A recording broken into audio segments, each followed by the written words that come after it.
Starving to death. In 4 countries, famine created by war is now the biggest threat to life. Tonight, a sorry state with plenty of bullets, but not enough bread. I'm Brent Goff in Berlin. This is The Day.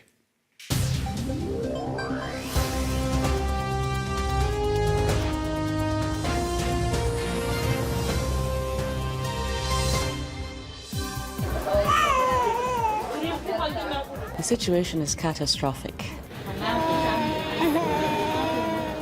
The fact is that these conflicts are largely man-made.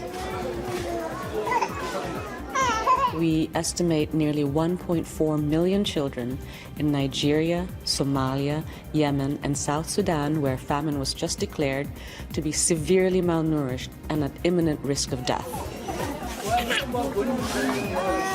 Children are dying because of man-made, conflict-affected disasters. In 2017, that's shameful. Also coming up, should Britain uninvite U.S. President Donald Trump from a state visit with all the royal extras? The debate over a dreaded guest with dirty language. We'll eavesdrop in about 15 minutes. We begin the day with empty cupboards and empty stomachs. Aid agencies have declared a famine emergency in 4 countries, saying never before has there been such an overwhelming need for food aid. Starvation, the result of droughts and crop failures in some places, but in most countries, life and death at the dinner table is man-made. Years, decades of war, soldiers with plenty of guns to kill, but not enough food to keep their children alive. Well, tonight, the UN's Children's Agency is warning that almost 1.4 million children could die of starvation this year in 4 countries hit hardest by famine. Let's take a look. UNICEF says that Mother Nature is the primary culprit in Somalia, as you see there. Drought and meager harvests year after year now mean 270,000 children are at risk. Now, the other famine-stricken areas are all man-made. In northeast Nigeria, the ongoing conflict with Islamist group Boko Haram has left 450,000 children there severely malnourished. It is civil war that has led the government in South Sudan to officially declare a famine in parts of that country. Over 250,000 children facing hunger there tonight. And a proxy war in Yemen has destroyed the economy of that country. Nearly 500,000 children are starving in what has become the poorest country in the Middle East. And that is where our first report takes us tonight. This boy is not a baby. He's 4 years old. According to the UN, there are 3 million chronically undernourished children and pregnant women in Yemen. We've been here for 13 days. We have to pay for medical care ourselves. We need to have an X-ray and more tests done, but we simply can't afford them.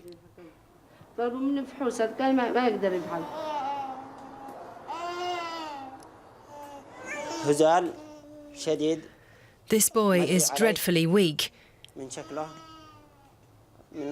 The acute malnutrition has made his hair fall out, but his family have no means of feeding him properly. The war here has all but destroyed the poverty-ridden country. Millions are starving, and the UN is unable to give aid to all those who need it. Constant malnutrition can cause lasting damage. And because medical provisions here have been reduced to the bare essentials, it's the very weakest who are most affected: children. These children that are affected by stunting, they will have it for life. If their brain is damaged when they're under 2 or 3 years, they'll never recover. And that's, I think, one of the biggest tragedies that we see in this situation. Almost 19 million people desperately need aid in Yemen, over 70% of the population, and many of them receive nothing, like the people in this camp. There are no doctors in this provisional camp for displaced people. A young volunteer distributes vitamin tablets, talks to people about hygiene and checks children to see if they're developing normally. This girl is severely malnourished. She needs to be treated, but that's only possible in hospital. The family can't afford a stay in hospital, of course. In Yemen, rebels supported by Iran are fighting against an overthrown government, which is supported by Saudi Arabia. We have no work, we have no income, no money, we have nothing, not even water.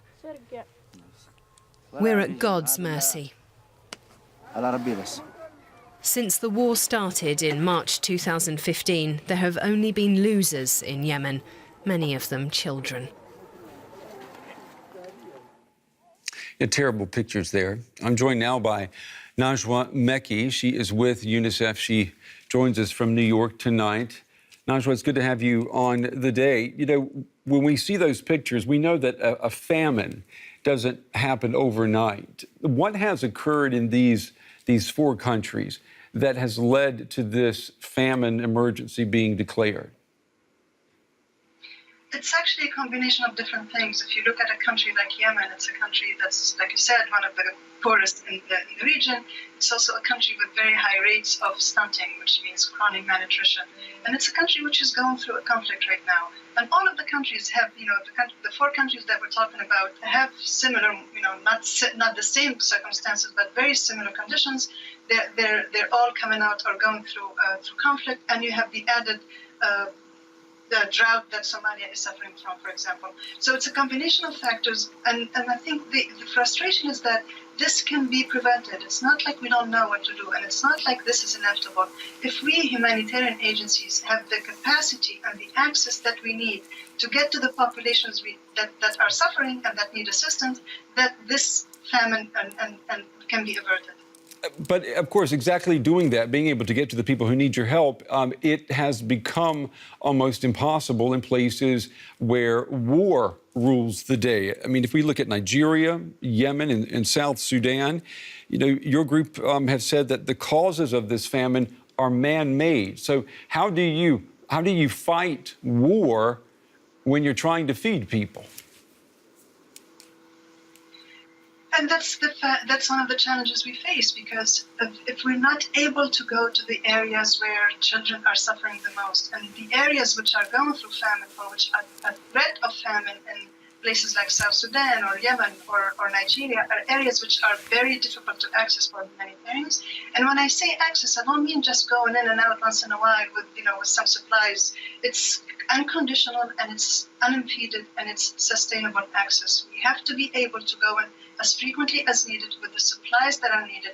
And these supplies can be anything. They can be ready-to-use therapeutic foods, which is what children who are suffering from severe malnutrition need in order to recover.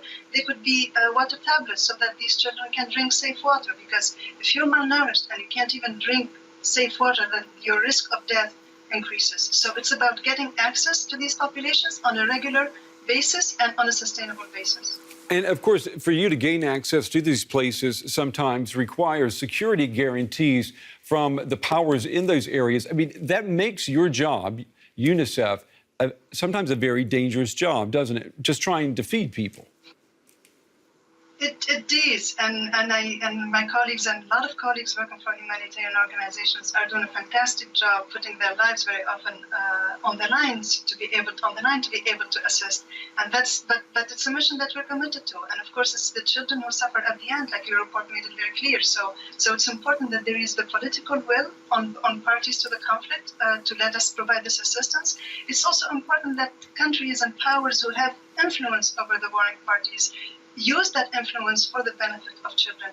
And one other thing that I would like to raise is that it's also important that we have, as humanitarian agencies, UNICEF and others, that we have the resources that we need to do our job. We need the funding and we need the access. And with this, we can do what's needed to provide assistance to the children. Are you getting the money and the resources that you need? I know a lot of people around the world have been looking at the new administration in the United States right now, and seeing the criticism that has been lodged towards the UN and its agencies. Is that a factor for UNICEF at this point?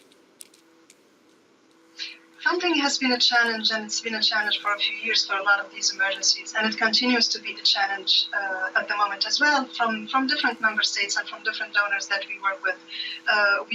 We know, for example, that we would need something like $180 million for South Sudan, over $130 million for Somalia, and the numbers continue. There is a crisis in funding, that I agree, and I think it's been going on for, like I said, for a while, but we're very grateful for the support that we have been receiving so far. We remain hopeful and optimistic that that support will continue, and we do really need it to continue for the sake of children, and we'll continue to talk and to advocate and to approach our donors and reach out to new donors to make sure that the children have the support they need, because for them it's a matter of life and death at the end. And Najwa, we just have a couple of seconds left. Let me ask you, if there was one thing that that you could change or that you could take that UNICEF needs tonight, what would that be? We need access and we need resources to reach these children. That's all we need at this point. That's what we're asking for. All right. Well, you're certainly doing a very important job, and we wish you well. Najwa Meki with UNICEF joining us tonight from New York. Najwa, thank you very much. Thank you for having me.